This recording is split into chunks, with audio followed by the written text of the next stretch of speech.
Welcome back once again to the Diplomatic Lounge. This is our June 2026 episode, and I want to talk today in different ways about Haiti. Haiti in French or in Creole, to refresh our memories, is the country occupying the western half of the island of Hispaniola in the Caribbean, the other half being the Dominican Republic.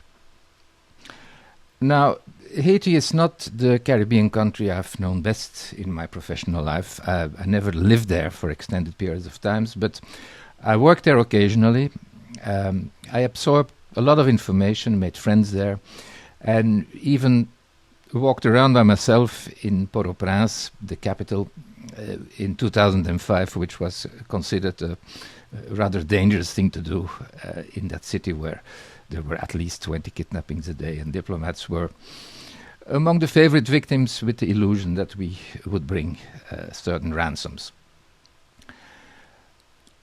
But I want to talk a bit about history and Haiti as an example. Haiti, or Saint-Domingue as it was known back then, was the richest French colony in the 18th century. Now, it had an early independence movement and was sort of autonomous by the time the French Revolution in 1794, in a wave of idealism, abolished slavery. Slavery was, of course, the very root of the colonial economy. And Haiti, as a rich colony, could basically not function without slavery. Nevertheless, in 1794, with the end of slavery and a lot of turmoil following in Haiti between the white plantation owners, the African slaves, and the half-caste population in between, there was a kind of autonomy, as I said, till in France the revolution took a much more conservative turn and Napoleon came to power. And in 1801 he did something really criminal. He reintroduced slavery.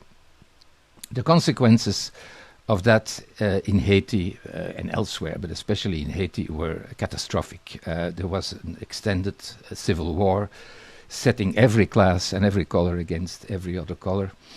And when slavery was finally abolished in 1848 in the French territories, so long after Napoleon, all the evil consequences were there, and they are there still today. It's why I see Haiti as the worst or the best example of the evils of colonialism that are still with us. If we see Haiti today as a violent, failed state, basically, ruled by gangs, it's all the long-term consequences of that very bad, downright criminal decision by Napoleon, who, by the way, did a lot of harm in France too. France these days is not exactly a country at peace with itself. There is a lot of occasional violence and vandalism. The political system has lost a lot of credibility, with the former president revealed to have been a crook, etc., etc. But much of that discontent in France goes also back to the legacy of Napoleon, because it's an over-centralized state he left behind, and neglect of the interior is still very much a motive of discontent in France. And he also left behind an administration ruled by handfuls of small elites, and this elitism has also remained characteristic of France. We can only hope, marvelous country that it is, that it finds itself again, and that it can come to some kind of reconciliation with all these contradictions that exist. But to come back to Haiti, it's the example of what colonialism did and could not undo. And if you look at many of the political problems in Europe and in France, very much so, regarding immigration, we have to realize that immigration and the problems it creates these days for the former colonial powers is just the reverse movement of colonialism itself. It's the long-term consequences of colonialism coming to bite the politicians where it hurts. So Haiti is not just this country that I got to love and to adore, because the people are incredible. It is a lot of creative spirit. It's a very interesting society, but it's unreconciled with itself due to the colonial past, which many countries in Europe, and especially the former colonial powers, are still dragging along. I don't think we will see a better Haiti coming out soon.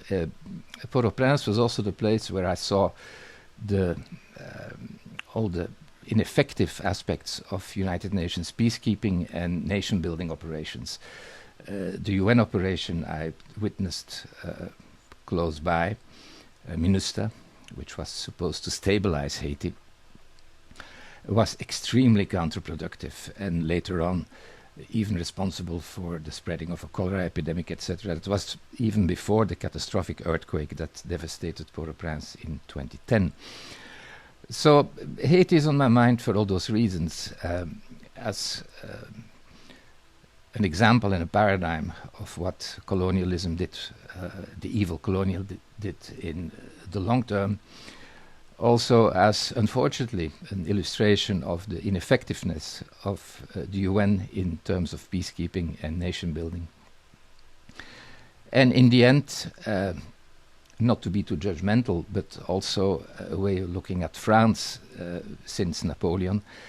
France, which is these days losing even more of its post-colonial influence in Africa, and is losing it to other powers like Putin's mercenaries, rapacious Chinese investors, etc. This is hardly an improvement. But again, it's everything colonialism did that we could not undo till this day. Thank you, and see you next time.